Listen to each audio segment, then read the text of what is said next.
Ingatlah dikala engkau sanggup melihat matahari, hangatnya masih terbawa untuk. Assalamualaikum warahmatullahi wabarakatuh. Selamat pagi. Alhamdulillah saya hari ini bisa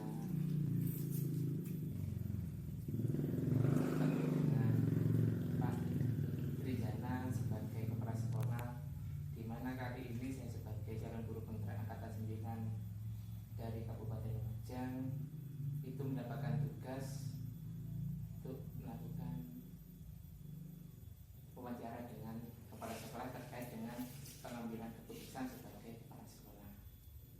Sebelum mulai, mungkin di sini Pak Ian sebagai kepala sekolah mungkin pernah mengalami situasi di mana harus mengambil sebuah keputusan.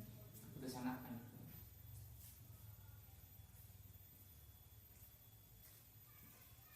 Keputusan tentang pembagian tugas-tugas guru untuk mengajar di kelas-kelas. Jadi ada tentang pembagian tugas guru yang akan ditetapkan di masing-masing kelas. Terus selama ini bagaimana Anda mengidentifikasi kasus tersebut? Apa termasuk dilema etika atau rujukan moral? Itu termasuk rujukan etika. Karena apa?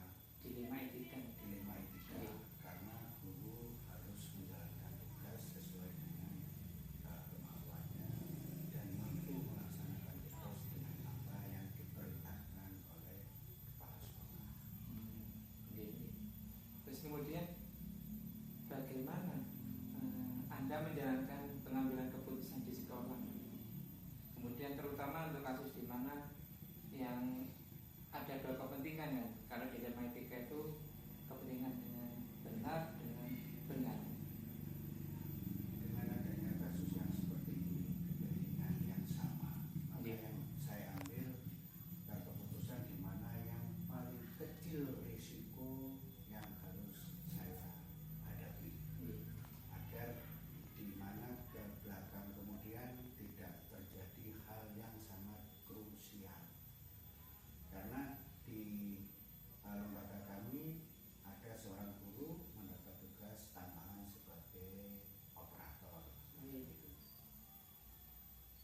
Kemudian untuk langkah atau prosedur seperti apa yang biasa dengan lakukan selama ini?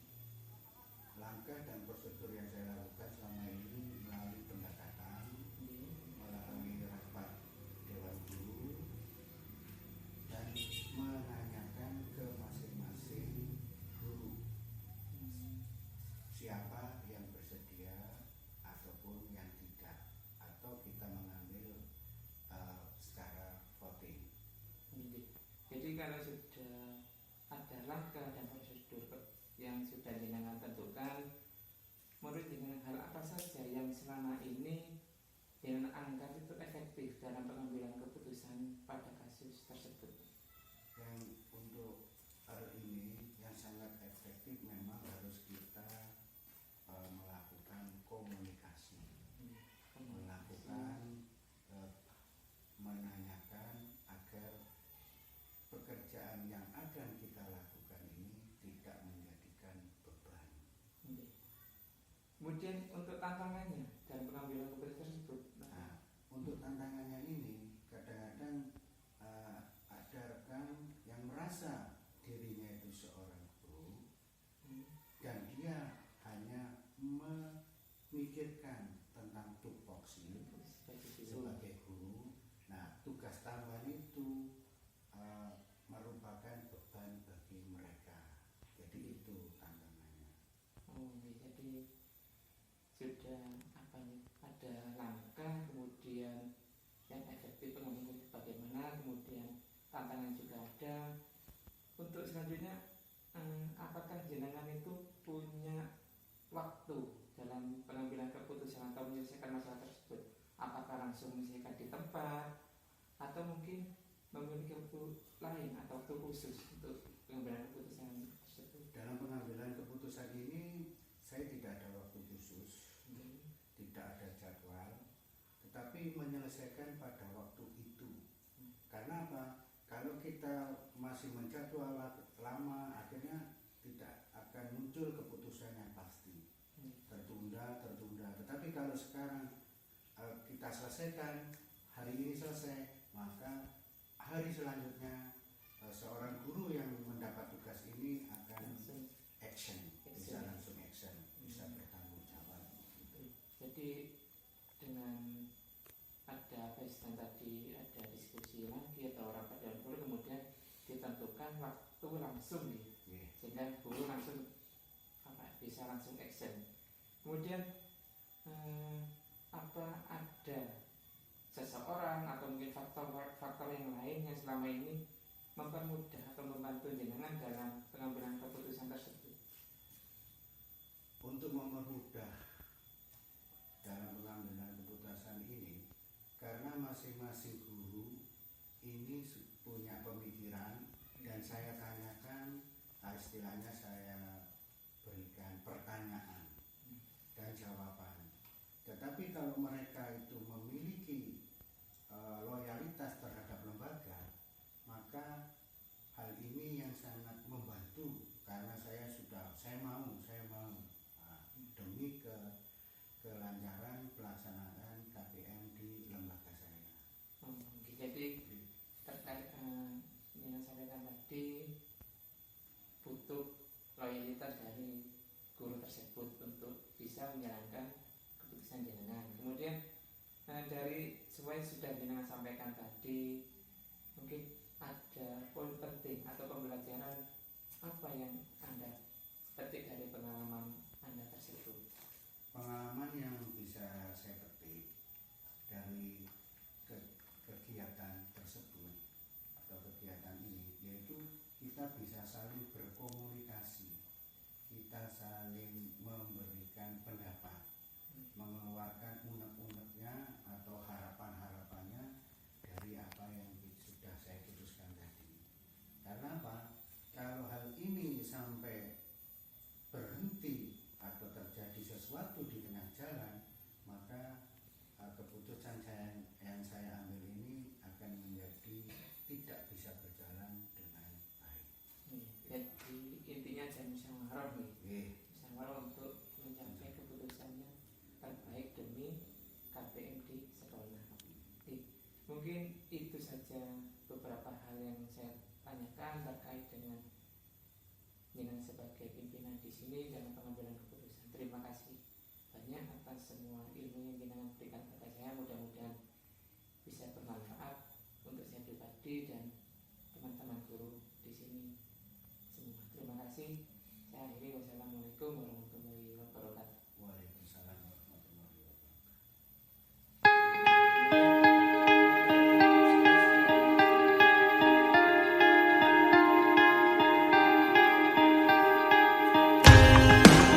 Petik dari pengalaman Anda tersebut. Pengalaman yang bisa saya petik dari kegiatan tersebut atau kegiatan ini, yaitu kita bisa saling berkomunikasi, kita saling memberikan pendapat, mengeluarkan unek-uneknya atau harapan-harapannya dari apa yang sudah saya putuskan tadi. Karena apa? Kalau hal ini sampai berhenti atau terjadi sesuatu di tengah jalan, maka keputusan yang saya ambil ini akan menjadi tidak bisa berjalan dengan baik. Jadi intinya jangan musyawarah nih, musyawarah untuk mencapai keputusannya terbaik demi KPM di sekolah. Mungkin itu saja beberapa hal yang saya tanyakan terkait dengan jenengan sebagai pimpinan di sini dalam pengambilan keputusan. Terima kasih banyak atas semua ilmu yang jenengan berikan kepada saya. Mudah-mudahan bisa bermanfaat untuk saya pribadi dan teman-teman guru di sini semua. Terima kasih. Saya akhiri. Wassalamualaikum warahmatullahi wabarakatuh. Waalaikumsalam.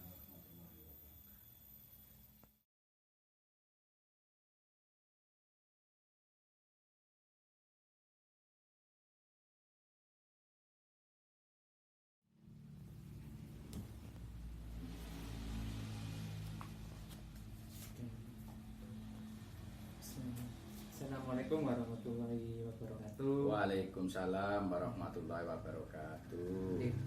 Alhamdulillah di sini Pak Dipo sebagai kepala sekolah SD Noto 10 bisa menyempatkan waktu di tengah kesibukannya untuk berbagi pengalaman terkait dengan beliau yang merupakan kepala sekolah senior, istilah dengan pengambilan keputusan yang pernah beliau alami selama ini. Jadi nanti di sini saya sebagai calon guru penggerak angkatan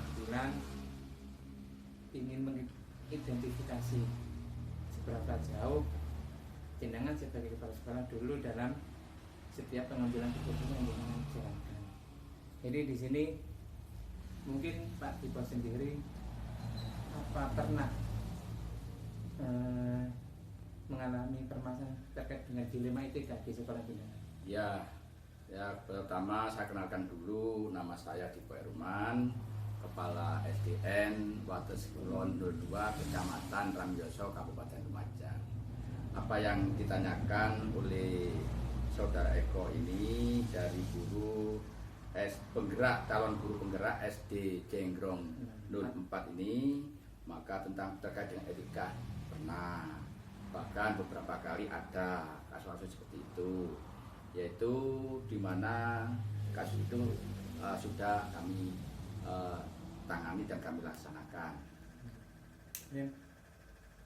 Contohnya, kenapa Pak?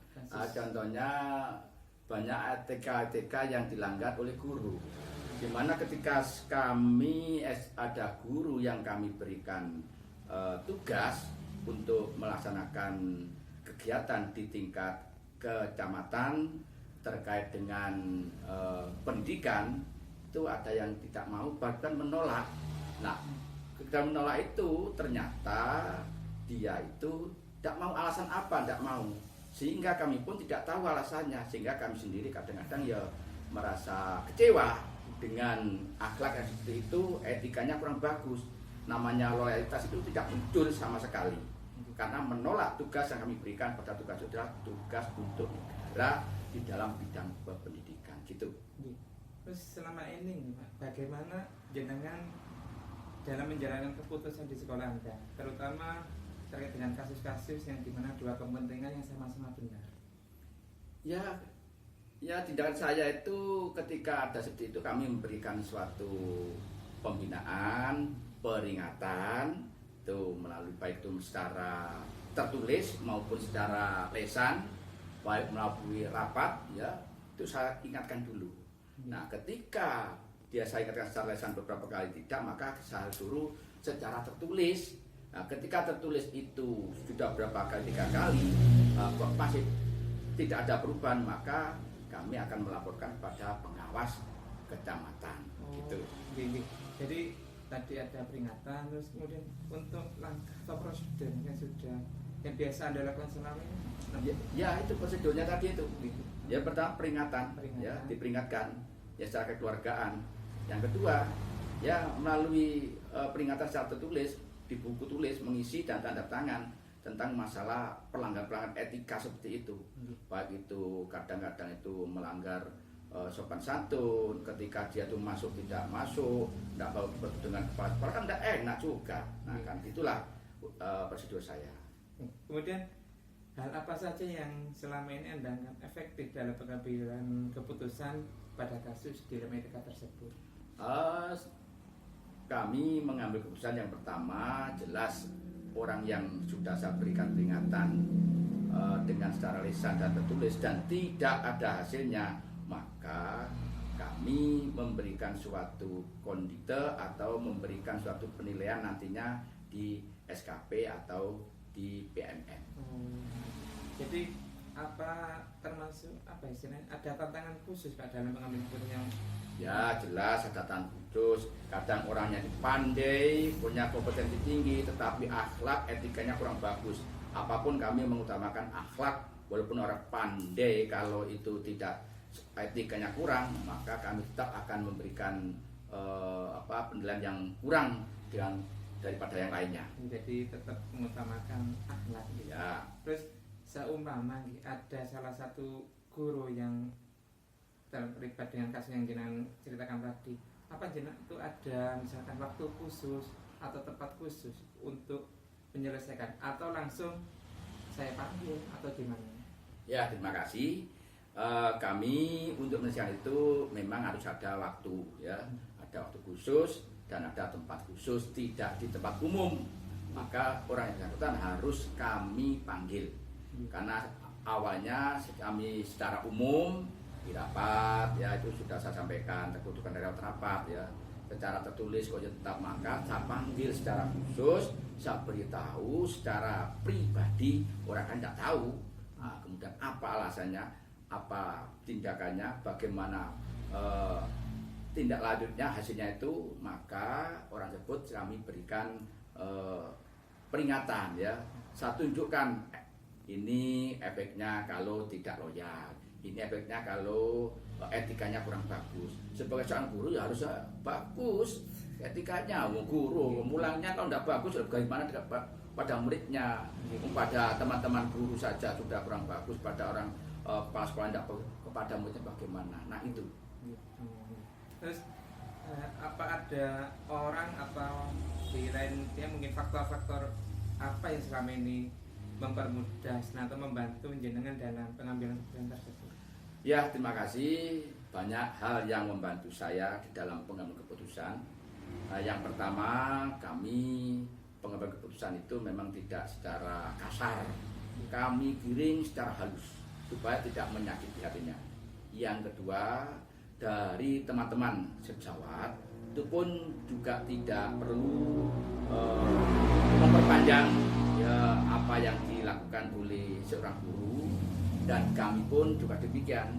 Kalau dia itu masih mau manut, mau menuruti apa tuh, melaksanakan, merubah sikap dengan baik apa yang saya sampaikan terkait dengan pelanggaran etika, maka kami tidak ada masalah. Tetapi kalau sudah nanti itu ada masalah yang tidak cocok, masih tetap saja, ya otomatis kami ada tindak lanjutnya. Yang pertama kami lakukan pada pengawas, yang kedua yaitu dengan adanya kondite atau penilaian, baik itu di SKP ataupun di PMM-nya itu tidak sama dengan yang lain yang nilainya bagus. Tentunya walaupun orangnya pandai, kompetensinya tinggi, tapi itu etikanya kurang, tetap akan saya nilai secukupnya.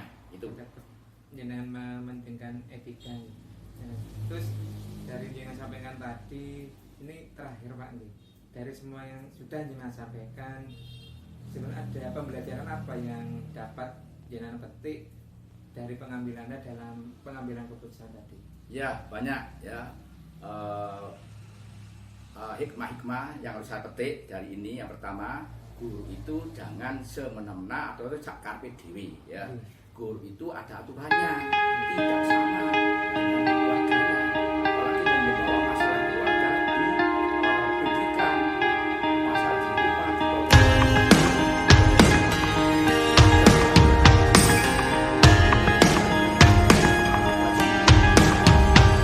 Ingatlah dikala engkau sanggup melihat matahari, hangatnya masih terbawa untuk melangkah hari ini.